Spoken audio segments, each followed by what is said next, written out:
La salvación de Dios y la inhabilidad del ser humano. Ya que la mente puesta en la carne es enemiga de Dios, porque no se sujeta a la ley de Dios, pues ni siquiera puede hacerlo. Romanos capítulo 8, versículo 7. Introducción. Podemos hablar acerca de la salvación del hombre de parte de Dios, o simplemente llamar a esta doctrina, la salvación de Dios, porque ciertamente, como afirma su palabra, la salvación es del Señor. Salmos 3, versículo 8.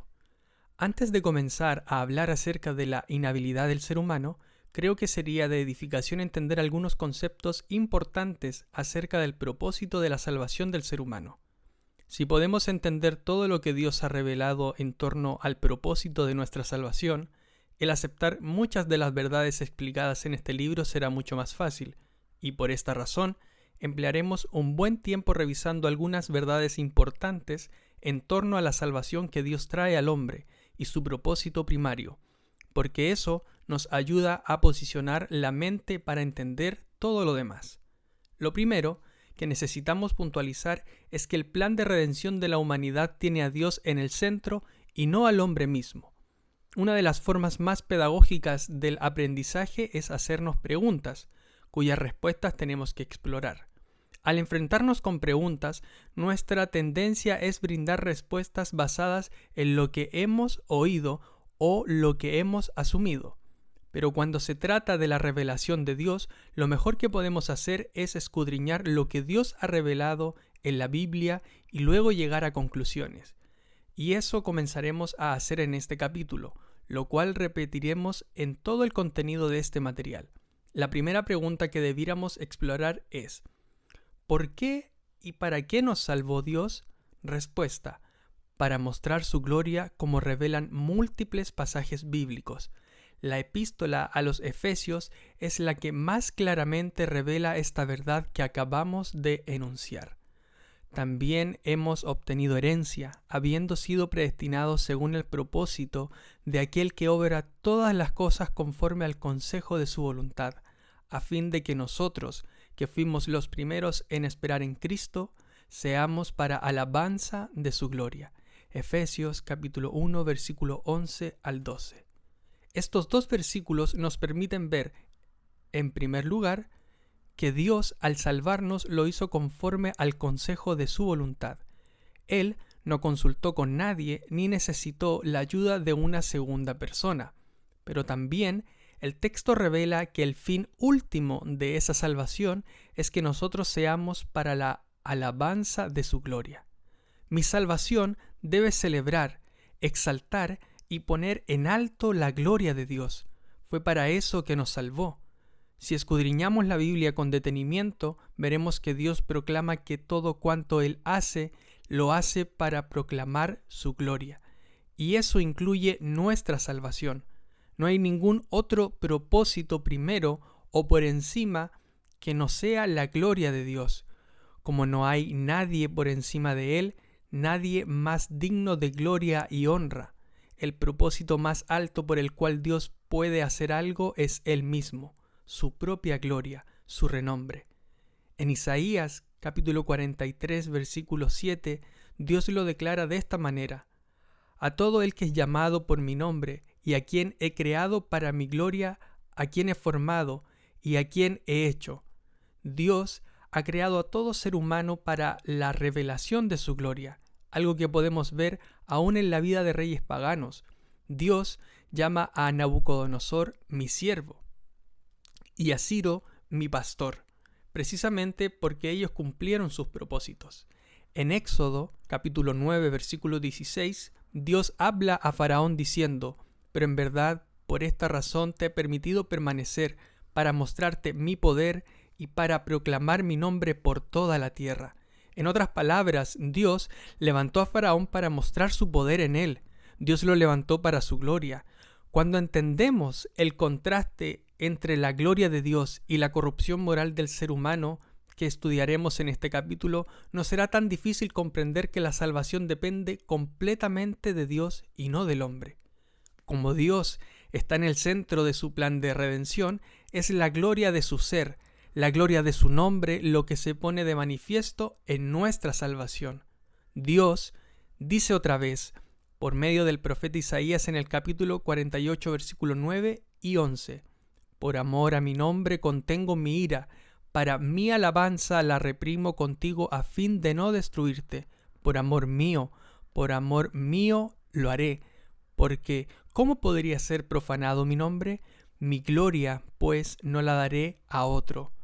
Aún cuando Dios ejerce misericordia hacia nosotros, reteniendo la ira de su justicia, el propósito primario es el amor a su nombre y a su propia gloria. Eso no hace a Dios egocéntrico, eso hace a Dios dioscéntrico. Nadie es más dioscéntrico que Dios mismo.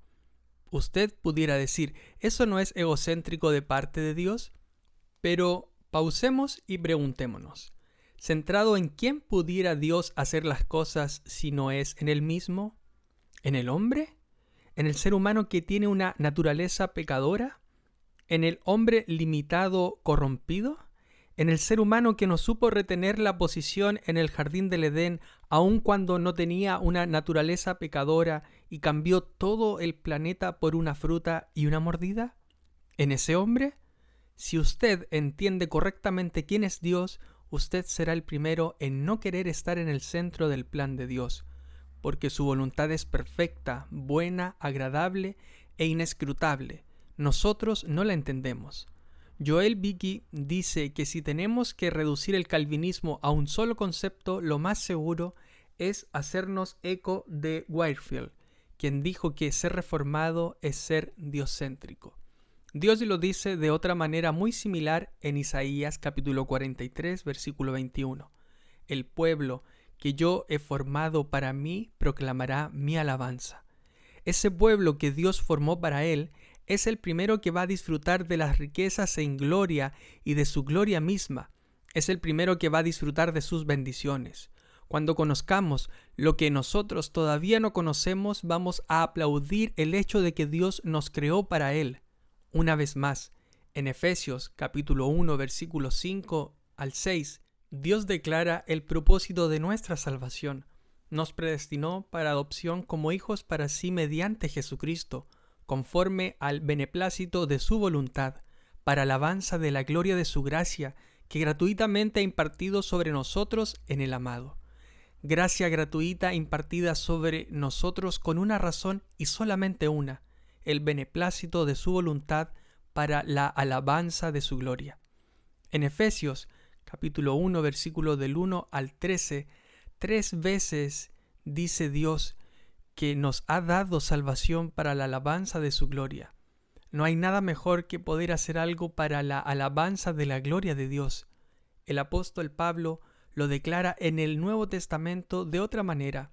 En 1 Corintios capítulo 10, versículo 31. Entonces, ya sea que comáis, que bebáis o que hagáis cualquier otra cosa, hacedlo todo para la gloria de Dios. Ya sea que leas este libro, que prediques, que enseñes, que te cases, que tengas hijos o no los tengas, te quedes soltero o no, hazlo todo para la gloria de Dios. Dios es dioscéntrico porque Él es el ser más glorioso en todo el universo. No hay manera de acusar a Dios de ser egocéntrico. Si yo dijera de mí mismo que soy el pastor más inteligente del mundo, los demás pensarían que soy arrogante. ¿Por qué? Porque no es verdad. Cuando Dios dice que es el ser más glorioso del universo, Él no está siendo arrogante, porque eso sí es verdad. No hay otro ser superior, ni semejante, ni siquiera cerca. Al hacer esta afirmación, Dios simplemente está siendo veraz. Dios no puede mentir. Lo que Él dice siempre es verdad. Nuestra segunda pregunta, ¿qué es la gloria de Dios? La palabra gloria en hebreo es kabod, que implica algo pesado, algo no trivial. En griego es doxa, que en el griego clásico o antiguo tenía que ver con algo que causaba en el otro una buena opinión. En otras palabras, si yo hablaba bien de mi hermano Pedro, estaba en cierta manera glorificando a Pedro. Eso que decía de Pedro hacía que otros pensaran bien de él. Cuando nosotros hablamos que necesitamos glorificar a Dios es que debemos hablar y vivir de una manera tal que la imagen que el otro tiene de Dios sea agrandada en su mente. Eso es lo que hacemos cuando damos testimonio de lo que Dios ha hecho en nuestras vidas. Al glorificar a Dios, reconocemos el honor que Él merece, pero a la vez reflejamos hacia otro la imagen de Dios. Cuando la salvación es entendida correctamente, agiganta el tamaño de Dios en nuestras mentes, porque nos ayuda a ver a Dios de una forma más majestuosa. La gloria de Dios en la cruz. Nuestra salvación pone de manifiesto algunos de los atributos de Dios. En la cruz podemos ver su justicia, su sabiduría, su misericordia, su gracia y su amor. Y todos ellos de una manera infinita. Todos los atributos de Dios son infinitos, no tienen fin. No hay un pecado que pueda agotar la gracia de Dios. No hay un número de pecados que pueda agotar la paciencia de Dios. No hay problema que pueda agotar su sabiduría. No hay apatía del hombre hacia Él que pueda agotar su amor. La cruz pone de manifiesto su sabiduría. Ninguno de nosotros, ni Satanás, hubiese podido concebir un plan de salvación a través de crucificar a Dios mismo. La predicación de la cruz es algo tan contrasentido para el hombre natural que él la llega a considerar como una necedad, una locura. En 1 Corintios capítulo 1 versículo 18, Pablo llama necedad a la palabra de la cruz. Sin embargo, a través de la locura de la predicación, Dios ha decidido salvar al ser humano. El hombre natural lo escucha y piensa que es una necedad, y es a través de esa necedad por medio de la cual Dios salva al hombre. Eso requiere sabiduría. La necedad de Dios o la locura de Dios es más sabia que los hombres. 1 Corintios capítulo 1 versículo 25. Aquello que el ser humano considera una locura o necedad, la predicación de la cruz, contiene más sabiduría que toda la sabiduría humana de todos los tiempos combinada. Eso está desplegado en la cruz y en la predicación de la cruz. La cruz pone de manifiesto su poder. Colosenses capítulo 2 versículo 15 señala que en la cruz Cristo derrotó los poderes de las tinieblas. Dios encarnado, en su punto más débil, en el punto donde había sido deshidratado, cuando estaba sangrando, a punto de morir, en su estado final y de debilidad, derrota todos los poderes de las tinieblas. El poder de Satanás sobre los hijos de Dios radicaba en el pecado que viola la ley de Dios y condenaba a todo hombre a la muerte. Pero Jesús murió sin pecar, aún en el momento de mayor vulnerabilidad. Pudiéramos decir que el Hijo fue engrandecido en la cruz. Ese es nuestro Dios. La cruz pone de manifiesto su misericordia. En la cruz, siendo clavado, avergonzado, humillado por sus acusadores, Cristo mira a los hombres que lo acababan de clavar y golpear y dice: Padre, perdónalos porque no saben lo que hacen. En un sentido, ellos sabían lo que hacían. Ellos estaban crucificando a este hombre que acusaban de hacerse pasar por Dios. En otro sentido, no sabían la dimensión de la gravedad de lo que hacían, porque si lo hubiesen sabido, no lo habrían hecho. De manera que cuando Dios sufre el mayor insulto que la divinidad podría sufrir, Cristo despliega toda su misericordia y decide perdonar a quienes lo escupieron y traspasaron. La cruz pone de manifiesto su gracia. La gracia de Dios es justamente el atributo por medio del cual nosotros recibimos aquello que no merecemos. No merecemos la salvación y la recibimos como un don. Eso es la gracia de Dios, siendo justificados gratuitamente por su gracia. Romanos capítulo 3, versículo 24. En la cruz, Cristo carga con nuestros pecados para que posteriormente pudiéramos recibir su salvación, su perdón y su santidad. Eso es gracia de parte de Dios. En capítulos subsiguientes elaboraremos mucho más acerca de este tema. La cruz pone de manifiesto el amor de Dios. Prestemos atención a lo que Juan dice en su primera carta. En esto consiste el amor, no en que nosotros hayamos amado a Dios, sino en que Él nos amó a nosotros y envió a su Hijo como propiciación por nuestros pecados. Ninguno de nosotros amó a Dios primero, ninguno. El grado de amor que tenemos por Dios es algo que Dios mismo ha cultivado en nosotros. Si Dios no nos ama primero, si no nos enseña su amor primero, si no continúa enseñándonos su amor día a día en forma permanente, no amaríamos a Dios. Dios tomó un instrumento de maldición y lo convirtió en un instrumento de gloria. Por eso Cristo se refiere a la cruz indicando que esa era la hora de su glorificación, porque en ese momento derrotaría todos los poderes de las tinieblas y haría la salvación posible a los hombres para la gloria del Padre.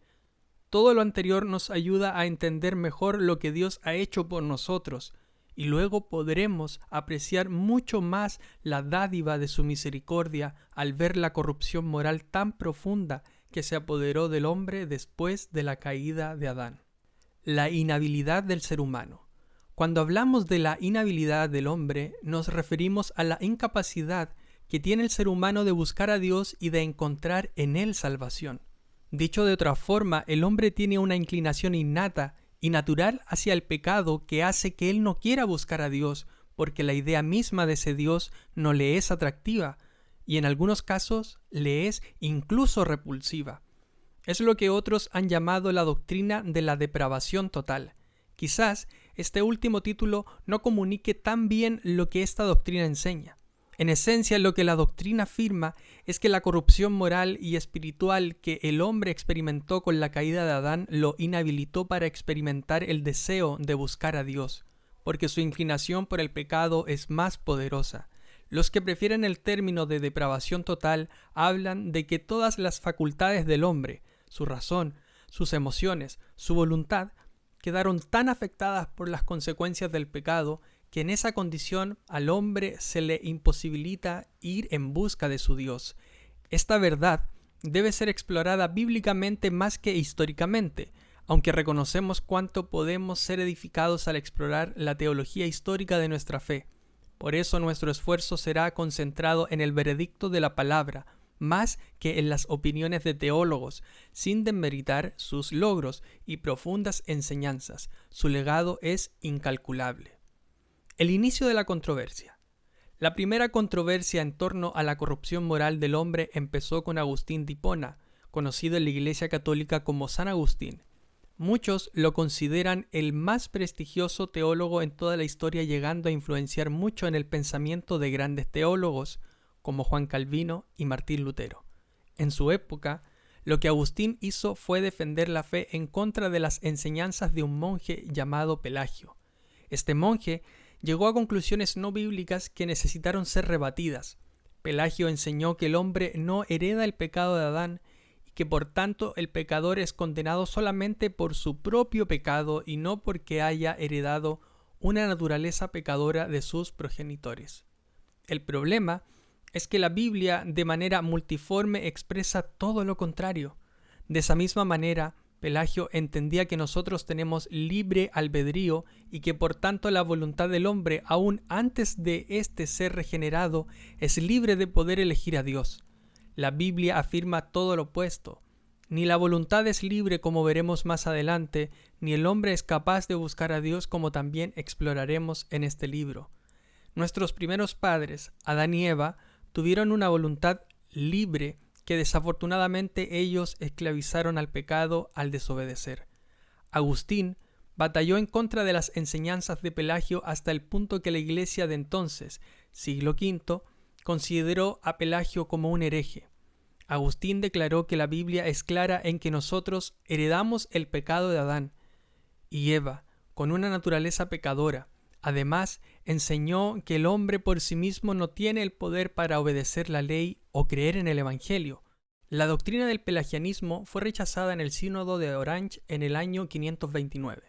Más adelante, Jacobo Arminio, 1560 y 1609, enseñó que la voluntad del hombre no era esclava del pecado y que por tanto el hombre caído no había perdido su capacidad de buscar a Dios.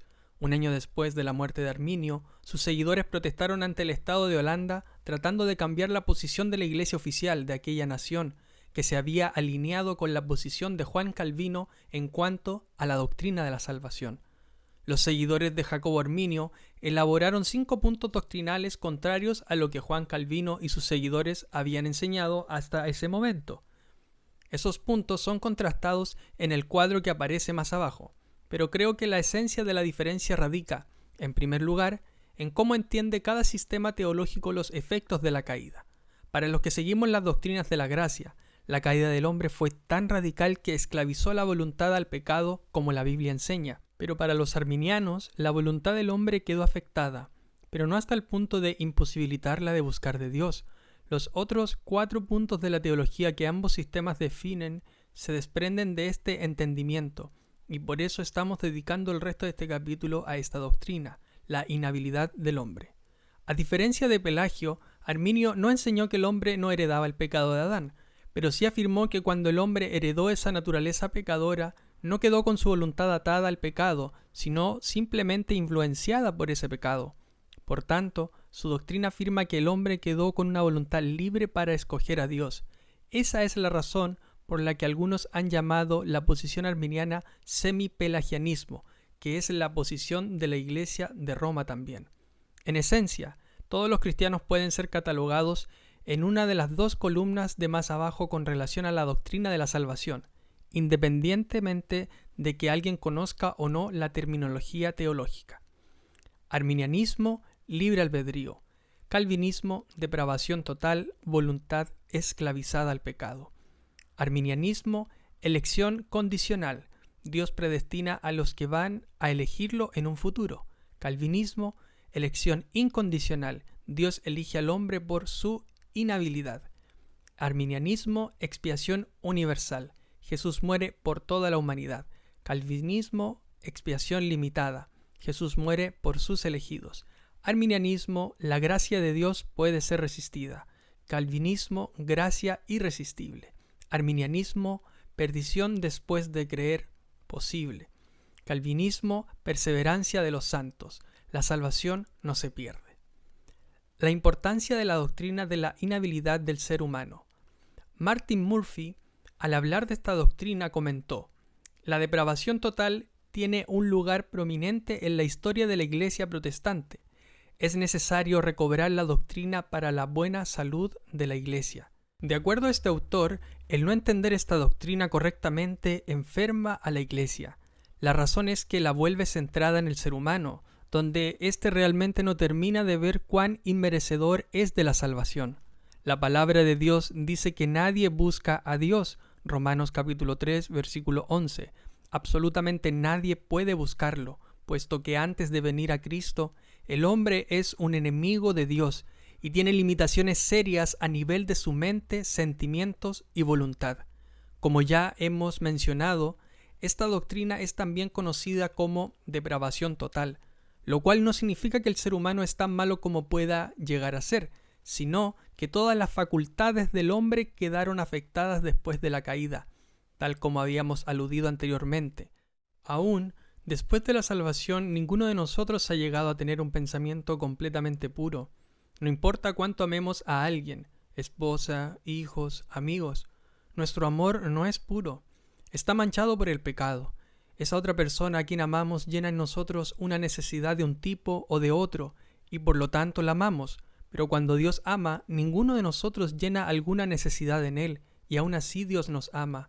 Nuestra naturaleza es totalmente contraria a lo que Dios es, y aún así Dios nos ama. Ese amor es puro, el nuestro no lo es. Nada es puro en nosotros aún después de la salvación. Eso nos da una idea de cuán profundo fue el daño causado por la caída de Adán. Los efectos de la caída de Adán. De una manera resumida, a raíz de la caída, el ser humano terminó con una disminución sustantiva de sus facultades. La mente quedó entenebrecida. Segunda a los Corintios capítulo 4, versículo 4, de tal manera que cuando escucha predicar la verdad de Dios, no la puede entender. El mismo Pablo nos enseña en la primera carta a esta iglesia donde radica esa incapacidad del hombre al decir que el hombre natural no acepta las cosas del Espíritu de Dios, porque para él son necedad, y no las puede entender, porque se disciernen espiritualmente. Primera a los Corintios capítulo 2, versículo 14. Ese hombre puede entender la gramática, la sintaxis, las palabras, y en base a su entendimiento del idioma puede entender la letra del mensaje, pero no el espíritu detrás del mensaje. Solo el ser humano regenerado tiene el Espíritu de Dios, y por medio de ese espíritu puede discernir lo que de otra manera no podría. El corazón del hombre caído pasó a ser un corazón endurecido, que Dios llama de piedra a través del profeta Ezequiel. Por tanto, ese corazón no tiene deseos por las cosas de Dios y mucho menos por Dios mismo. Su voluntad quedó esclavizada al pecado. 2 Timoteo capítulo 2, versículo 25 al 26, hasta el punto que el pecado lo domina. Todo esto lleva a Pablo a declarar en Gálatas capítulo 5, versículo 17, porque el deseo de la carne es contra del espíritu, y el del espíritu es contra la carne, pues estos se oponen el uno al otro, de manera que no podéis hacer lo que deseáis. Esta última frase, no podéis hacer lo que deseáis, es muy reveladora del problema. Por ese motivo, Pablo exclama, porque lo que hago no lo entiendo, porque no practico lo que quiero hacer, sino que lo que aborrezco, eso hago. Y si lo que no quiero hacer, eso hago, estoy de acuerdo con la ley, reconociendo que es buena. Así que ya no soy yo el que lo hace, sino el pecado que habita en mí, porque yo sé que en mí, es decir, en mi carne, no habita nada bueno, porque el querer está presente en mí, pero el hacer el bien no. Romanos capítulo 7, versículo 15 al 18.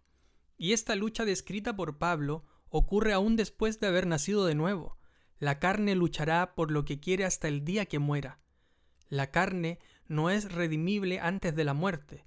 Posteriormente, en la resurrección, tendremos cuerpos glorificados, pero por ahora lo único que podemos hacer con nuestros deseos pecaminosos es disciplinarlos. De ahí que Pablo nuevamente nos dice al correr la carrera cristiana, golpeo mi cuerpo y lo hago mi esclavo. 1 Corintios capítulo 9, versículo 27. David atestigua en el Salmo 51, versículo 5, que el efecto de la caída nos afecta desde el momento de concepción. He aquí yo nací en iniquidad, y en pecado me concibió mi madre. Nosotros somos pecadores desde antes de nacer, algo que el salmista afirma en el Salmo 58, versículo 3. Desde la matriz están desviados los impíos, desde su nacimiento se descarrían los que hablan mentiras. Desde la matriz.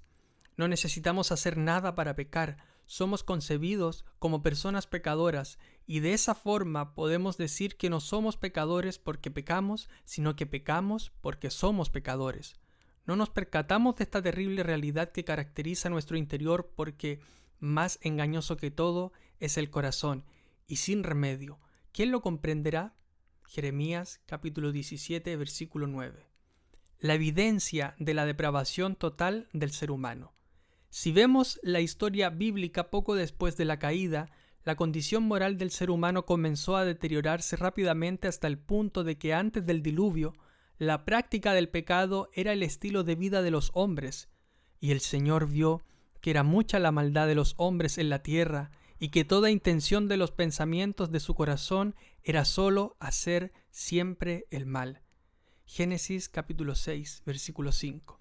El hombre llegó a esa condición sin la presencia de Internet, ni de páginas pornográficas, sin drogas y sin nada de lo que normalmente consideramos los hábitos que han dañado la sociedad de hoy en día. Esas condiciones fueron las que hicieron que Dios juzgara a la humanidad y que trajera un diluvio. Quizás el mejor pasaje para describir la depravación total del hombre es el que aparece en Romanos capítulo 1, a partir del versículo 21 hasta el final del capítulo. Pues, aunque conocían a Dios, no le honraron como a Dios ni le dieron gracias, sino que se hicieron vanos en sus razonamientos y su necio corazón fue entenebrecido. Profesando ser sabios, se volvieron necios y cambiaron la gloria del Dios incorruptible por una imagen en forma de hombre corruptible, de aves, de cuadrúpedos y de reptiles. Por consiguiente, Dios los entregó a la impureza en la lujuria de sus corazones, de modo que deshonraron entre sí sus propios cuerpos, porque cambiaron la verdad de Dios por la mentira, y adoraron y sirvieron a la criatura en lugar del Creador, quien es bendito por los siglos. Amén. Por esta razón Dios los entregó a pasiones degradantes, porque sus mujeres cambiaron la función natural por la que es contra la naturaleza, y de la misma manera también los hombres, abandonando el uso natural de la mujer, se encendieron en su lujuria unos con otros, cometiendo hechos vergonzosos hombres con hombres, y recibiendo en sí mismos el castigo correspondiente a su extravío. Y como ellos no tuvieron a bien reconocer a Dios, Dios los entregó a una mente depravada, para que hicieran las cosas que no convienen, estando llenos de toda injusticia, maldad, avaricia y malicia, colmados de envidia, homicidios, pleitos, engaños y malignidad. Son chismosos, detractores, aborrecedores de Dios, insolentes, soberbios, jactanciosos, inventores de lo malo, desobedientes a los padres, sin entendimiento, indignos de confianza, sin amor, despiadados, los cuales, aunque conocen el decreto de Dios que los que practican tales cosas son dignos de muerte, no solo las hacen, sino que también dan su aprobación a los que las practican. De acuerdo a este pasaje, todo comenzó cuando el hombre cambió la verdad de Dios por la mentira. Eso lo llevó a la idolatría. La aceptación de la mentira en lugar de la verdad llevó a los hombres a cambiar la imagen incorruptible de Dios por imágenes de animales. Su degradación moral fue tan grande que Dios los entregó a sus propias pasiones y les permitió tener los deseos de su corazón. 3 veces dice el pasaje que Dios los entregó. La espiral descendente del pecado no tiene fin. El hombre puede llegar y ha llegado al extremo de practicar la sexualidad con animales. En cierta medida, no debería sorprendernos, ya que esto no es más que el resultado de la oscuridad de la mente, del endurecimiento del corazón, de la cauterización de la conciencia y de la esclavitud de la voluntad. La inhabilidad del ser humano para buscar a Dios. Como hemos señalado, la inhabilidad total significa que el hombre es completamente incapaz de elegir a Dios, y esa inhabilidad se debe precisamente al impacto del pecado en Adán y Eva. El movimiento de la Reforma, a su vez, enfatizó que el pecado original no es solo la pérdida, sino que simultáneamente es una corrupción total de la naturaleza humana. Aquellos que entienden que la caída de Adán no afectó tan radicalmente al hombre como para inhabilitarlo, creo que no han entendido bien ciertos pasajes de las Escrituras que hemos venido analizando, y en especial pasajes como el que sigue, donde claramente Dios descalifica al hombre como alguien que va detrás de Dios en su búsqueda. Como está escrito, no hay justo, ni aun uno, no hay quien entienda, no hay quien busque a Dios, todos se han ido. Pablo estaba citando el Antiguo Testamento, Salmos 14, versículo 1 al 3 y 53, versículo 1 al 3. En ocasiones hemos oído a alguien decir que su amigo familiar está buscando a Dios, pero si pudiéramos ver la vida de esa persona desde arriba, veríamos cómo realmente es Dios quien está orquestando circunstancias alrededor de dicha persona para traerlo a su presencia. Por eso dice Jeremías: desde lejos el Señor se le apareció diciendo: con amor eterno te he amado, por eso te he traído con misericordia. Es como los padres que juegan con sus niños en el día de la resurrección, que en inglés llaman Easter Sunday. Los padres esconden los huevos alrededor de la casa y piden a sus niños más pequeños que los encuentren, pero cuando estos niños son muy pequeñitos, los padres van acompañándolos para que los encuentren. El niño muchas veces luce completamente perdido y la mamá lo va llevando de la mano y lo va guiando hasta encontrar los huevos. El niño, en su inocencia, toma cada huevo y cree que lo encontró él, pero fue la mamá quien lo guió. Así es Dios con las circunstancias de la vida. Dios nos va guiando por medio de ellas para encontrarnos con Él y terminamos creyendo que nosotros lo encontramos. En la parábola de las 100 ovejas, el pastor es quien sale a buscar a la oveja perdida y no al revés. La doctrina de la inhabilidad del hombre aparece hasta en esa parábola, pero no la creemos. Y estimo que en algunos casos, como lo fue el mío, en algún momento no nos interesa creer esa verdad, porque queremos algo de crédito. Sin embargo, en múltiples pasajes y de múltiples maneras, Dios ha revelado por qué el hombre es incapaz de buscarlo. Pablo escribe a Timoteo y nos trae luz en cuanto a esto, corrigiendo tiernamente a los que se oponen, por si acaso Dios les da el arrepentimiento que conduce al pleno conocimiento de la verdad, y volviendo en sí, escapen del lazo del diablo, habiendo estado cautivos de él para hacer su voluntad, 2 Timoteo capítulo 2, versículo 25 al 26. El hombre tiene su naturaleza atada al pecado. Una ilustración que escuché una vez del pastor Stevie Brown, que he usado en algunas ocasiones, es de alguien que compró un gallinero para convertirlo en un estudio. Y dice la persona que hizo la compra que ellos lo limpiaron extremadamente bien y que incluso usaron vapor. Luego lo pintaron, pero el dueño de lo que antes había sido un gallinero y que ahora estaba transformado señalaba que en un mal día de lluvia todavía se podía descubrir que había sido antes ese lugar, por el olor que despedía. Entonces, decía el pastor Brown que con el pagano sucede lo mismo. El Señor lo lava con la sangre de Cristo, pero en un mal día uno todavía puede saber de dónde Dios lo sacó. Nosotros, intermitentemente en un mal día hemos dejado de ver de dónde salimos. Lo que nos salva es que Dios en su gracia nos da muchos buenos días, pero en un mal día todavía lo podemos ver. Nuestra voluntad no se mueve hacia Dios, porque nuestra mente no se lo permite, según lo que la carta a los Romanos nos enseña en el capítulo 8, versículo 7, ya que la mente puesta en la carne es enemiga de Dios, porque no se sujeta a la ley de Dios, pues ni siquiera puede hacerlo. La mente del hombre incrédulo no se sujeta a la ley de Dios por su rebelión, pero además tiene una incapacidad para hacerlo, le es imposible. Por eso es que no puede obedecer la ley de Dios. No tiene el deseo, pero tampoco puede.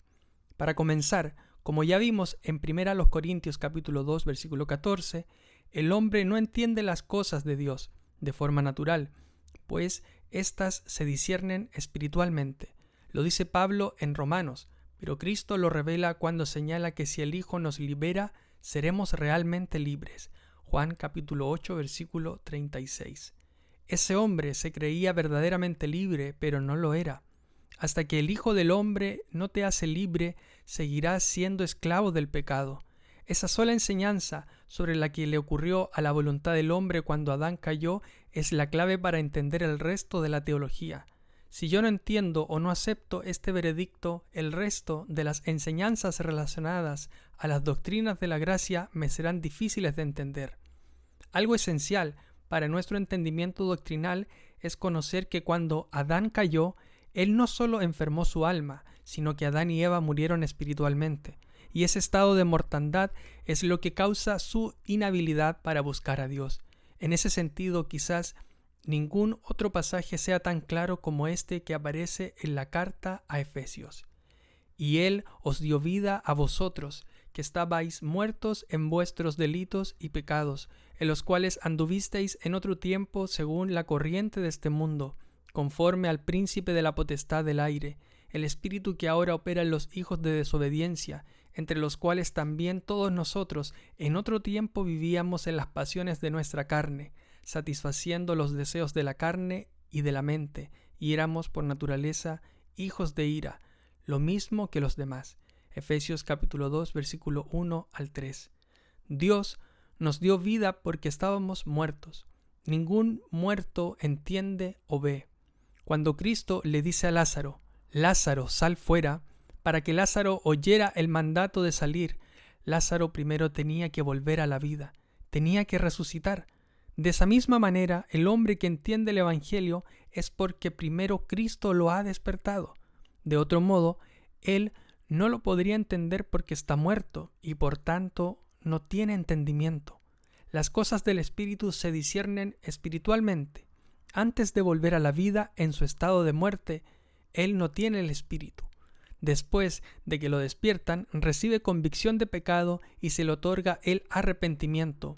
Pero una vez que está vivo, su pecado le molesta y el Espíritu que vino a morar en él lo acusa de su pecado, para que quiera clamar por el perdón encontrado en la sangre de Cristo. De manera que podemos entender mejor cómo ocurre la salvación. Sin embargo, en este capítulo queríamos básicamente cubrir de qué manera la voluntad del hombre fue afectada con tal magnitud del momento que Adán cayó, y cómo el hombre quedó inhabilitado por completo de poder elegir a Dios. Reflexión final.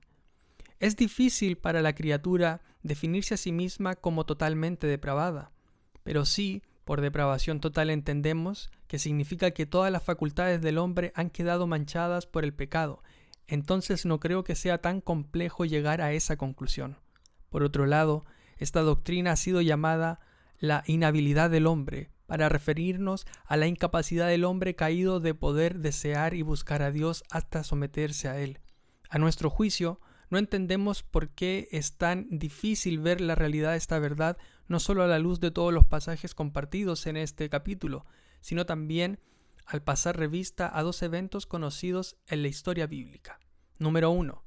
Lucifer fue creado sin naturaleza pecadora y habitó en medio de ángeles, arcángeles, serafines, querubines y en la presencia de Dios sin ninguna contaminación o corrupción alrededor. Ese ser, así de exaltado, no supo mantener su posición y pecó, dejando de amar a su Creador y de someterse a Dios de manera permanente. Número 2. Adán y Eva fueron creados a imagen y semejanza de Dios. A ellos se les entregó todo el planeta para que los sojuzgaran y los sometieran. Ellos serían los gobernantes del planeta bajo el señorío de Cristo. De acuerdo a lo revelado, Dios les hizo una sola prohibición: no comer la fruta de un solo árbol, pero podían tener todo el resto del planeta. Una vez más, habitaban en medio de un huerto no corrompido y sin pecado alrededor, pero dejaron de creerle a Dios y se fueron tras un impulso pecaminoso que se originó en su interior. ¿Has pensado alguna vez en cuál sería la posibilidad de que nosotros, con una naturaleza pecadora y en medio de una generación perversa y torcida, podamos vencer la fuerza del pecado en nuestro interior y las fuerzas hoy prevalentes en el exterior? Si Lucifer y Adán y Eva no pudieron hacerlo gozando de las mejores condiciones en su mundo interior y exterior, mucho menos podremos nosotros. Adán fue nuestro mejor representante de la raza humana y aún así falló. Bien dice Dios a través de Jeremías: ¿puede el etíope mudar su piel o el leopardo sus manchas? Así vosotros, ¿podréis hacer el bien estando acostumbrados a hacer el mal? Al igual que el leopardo, que no puede quitarse sus propias manchas, el hombre natural tampoco, quien está acostumbrado a hacer el mal desde su nacimiento. Luego de ver en detalle cuán profunda fue la corrupción de la imagen de Dios en el hombre, creo que nos sería difícil ver nuestra elección de parte de Dios como algo completamente inmerecido. Y ese es el tema de nuestro próximo capítulo.